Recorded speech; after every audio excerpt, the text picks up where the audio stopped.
ඔයාලා දන්නවා මෙන්න මේ චිප්ස් ව්‍යාපාරය ලොකු පෙරලියක් වෙන්න යන්නේ 2026න් පස්සේ. ඒ කියන්නේ ඔයාලා මේ බිස්නස් එක කරනවා නම් කොහොම මේ ගොඩක් මේකට බලපාන්නේ කෑලි වලට. ඒ කියන්නේ චිප්ස් වලට, කොහොම බත් වලට මේක ලොකුවට බලපාන්නේ. මොකද කොහොම බත් එකට මේ නීතිය ලොකුවට බලපාන්නේ නැහැ දැනට. එතකොට මේ රෙල්ල මේ විදිහට 10C7 ඩබල් S වගේ මේ කපන මේ කෑලි වලට තමයි මෙන්න මේක බලපාන්නේ. ඔයාට ජනවාරි වල ඉඳලා මේක එක ප්‍රමිතියකට වැඩේ කරන්න දෙනවා. ඒ කියන්නේ ඔයාට මේ දේවල් පටන් ගන්න ඕන. ඔය අලුතෙන් ලෙලි ගේනවා නම් මේ ලෙලි කපනවා නම් මේ දේවල් කපන්න කලින් රජයෙන් අවසරයක් ගන්න වෙනවා. ඒකයි අර ප්‍රධාන වශයෙන්ම ඔයාලට අර මේ දවස්වල කියන්නේ බිස්නස් එක රෙජිස්ටර් කරගන්න කියලා අවසර ගන්න වෙනවා. මොකද මේ පොල් ලෙලි මිල දැන් ගොඩක්ම ලොකුවට නැගලා තියෙනවා. සාමාන්‍යයෙන් ඉස්සර රුපියල් 4ට 5ට තිබ්බ ලෙල්ල දැන් ටික ටික වැඩි වෙලා දැන් 20 25ටත් යනවා. එතකොට පොල් ලෙලි මිල යනවත් එක්කම කෑලි මිලත් අසාමාන්‍ය ලෙස ඉහළ ගිහිලා තියෙනවා. ඒ කියන්නේ වෙනදා නොගියපු මිලකට පොල් ලෙලි චිප්ස් කෑලි මිලකට ගිහිල්ලා තියෙනවා. ඉතින් ඒ විදිහට ගියපුවම කම්පැනි වල තියෙන ලාභය අඩු වෙලා තියෙනවා.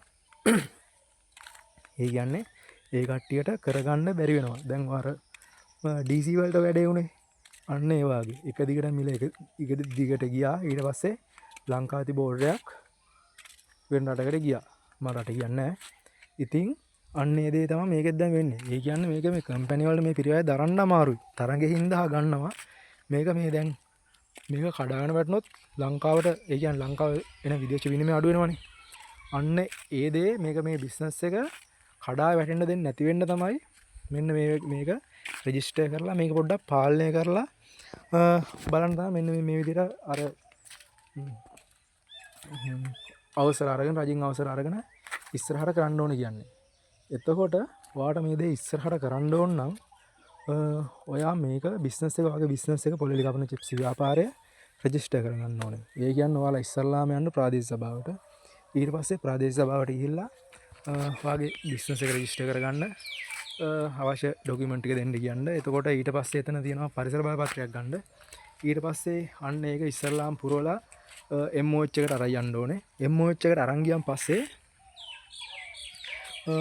MOH එකේ ඒක නිලධාරිතුමාට බාර දුන්නාන් පස්සේ යා දවස් 3ක් 4ක් ඇතුළත ඔයාලා ගෙදර එයි ඔයාගේ බිස්නස් එක බලන්න.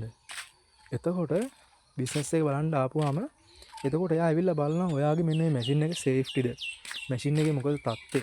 මේ දේවල් බලලා අනික මේ දේවල් වලින් ඔයාගේ මේ කපන ඩස්ට් එක හින්දා අනික් කට්ටියට කරදරයිද? මේ ශබ්දය අනික් කට්ටියට කරදරයිද? ඊට පස්සේ අන්න ඒ දේවලු බලනවා. ඊට පස්සේ ඒ දේවලු බලලා ඊට පස්සේ මේ ඔයාලගේ අනිත් ගෙවල් බොහෝ විට ගෙවල් 3කට යනවා. මේ වාටේ පිටේ ගෙවල් 3කට යනවා. ඔයාලට මේ මෙහෙම මේ ව්‍යාපාරය තියෙනවා. ඔයාලට මේකේ කරදරයක්ද කියලා අහන්න. ඊට පස්සේ කරදරයක්ද කියලා අහලා ඒ කට්ටියට කරදරයක් නැහැ කියනවා නම් ග්‍රාම සේවක නිලධාරිතුමා ගාවට ගිහිල්ලා අන්නේ වටේ පිටේ මේ ඉන්න 3 දෙනාගෙන් අස්සන් 3ක් ගනි. ඒ කියන්නේ ලියුමක් ලියලා අස්සන් කරන්න කියලා මේ යාළට යන්න කියලා. එතකොට ඒ අස්සන් කරන්නේ ඒ කට්ටියට මේ ඩස්ට් එකෙනුයි ශබ්දේනුයි ඊළඟට මේ බැහැර කරන වතුර ප්‍රශ්නේ එක්ක. ඊට පස්සේ අන්නේ වතුර තමයි ප්‍රධාන වශයෙන්ම බලපාන්නේ වතුර ඩස්ට් එක ශබ්දය. ඊට පස්සේ ඒ ටිකත් බලලා මේක අවුලක් නැත්තම් වැඩේ ෂේප් නම් ඔයාලට මේක කරගෙන යන්න බිස්නස් එක රෙජිස්ටර් කරගන්න ඔයාලට අවසර දෙනවා. එතකොට මෙන්න මේ වතුර ගැන කතා කරනවා නම් ඒක වෙනම වීඩියෝ එකකින් කරන්න ඕනේ. මොකද මේ හොදන ටැංකියේ එන වතුර මෙන්න මේ වතුර දැන් ගලාගෙන යන්න තැනක් තියෙනවනේ.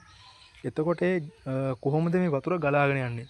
එතකොට කාණුවක් දිගේ යනවා නම් කොහොමද මේ කාණුව දිගේ ගිහිල්ලා කොහාටද වැටෙන්නේ? එතකොට ඒ වැටෙන වතුර වලට ඊට පස්සේ මොකද වෙන්නේ? දැන් වලක් කාරලා වගේ තියෙනවා නම් වතුර වැටෙන්න තියෙනවා නම් ඒ වල ගාඩ ඇවිල්ලා කට්ටිය චෙක් කරලා බලනවා මේක මදුරු කීටෝ ඉන්නවද කියලා. අන්න ඒ වගේ දේවල් ගොඩක් තියෙනවා. ඒක මම වෙන වීඩියෝ එකෙන් ගේන්නම් කොහොමද ඒ දේවල් කරගන්න කියලා. ඉතින් අපි දැන් කතා කරන්නේ මේක බිස්නස් එක රෙජිස්ටර් කරගන්න ඕනේ කියලානේ. අනිවාර්යෙන් පුළුවන් නම් මෙන්න මේ අවුරුදු ඉවර වෙන්න කලින් ඔයාට මේක බිස්නස් එක රෙජිස්ටර් කරලා දෙන්න කියලා ලියුම් ඩොකියුමන්ට් ටික අරන් ගිහලා බාර දෙන්න මේ බිස්නස් එක රෙජිස්ටර් කරගන්න.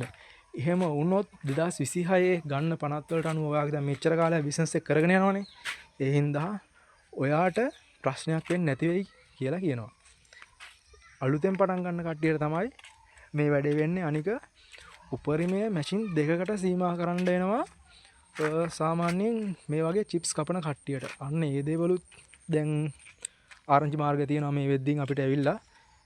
ඒ කියන්නේ දැන් මහා පරිමාණයෙන් සාමාන්‍යයෙන් දවසට පොල්ලේ ලක්ෂයක් විතර කපන කම්පැනි තියෙනවා. එතකොට චිප්ස් කපන කම්පැනි තියෙනවා පොල්ලේ ලක්ෂයක් විතර. එතකොට ආය අලුතෙන් මේ වගේ දේවල් පටන් ගන්න දෙන්නේ නැහැ. මොකද එහෙම ලක්ෂයක් විතර චිප්ස් වලට ගියපුවම අනිත් කොහුබත් වගේ දේවල් වලටනේ ලොකුවට මිල්ලුම තියෙන්නේ. අන්න ඒ දේවල් කඩාන වැටෙනවා. සහ තවත් කරුණු ගොඩාක් තියෙනවා මේ චිප්ස් කපන්න මේක පොඩ්ඩක් පාලනය කරන්න හේතු වෙන. ඒ ටිකත් මම වෙනම වීඩියෝ එකකින් ගේන්නම්. පුළුවන් නම් ඔයා මෙන්න මේ බිස්නස් එක රෙජිස්ටර් කරගන්න. මොකද ඔයාට අනිවාර්යයෙන්ම 20යි 26 යන ප්‍රශ්න වලට මුහුණ දෙන්න පුළුවන් වෙයි. එහෙම රෙජිස්ටර් කරොත්. එච්චර තමයි කියන්න තියෙන්නේ. මොනවා හරි ප්‍රශ්නයක් තියෙනවා නම් කමෙන්ට් එකක් දාන්න. පුළුවන් විදියට රිප්ලයි එකක් දාන්නම්.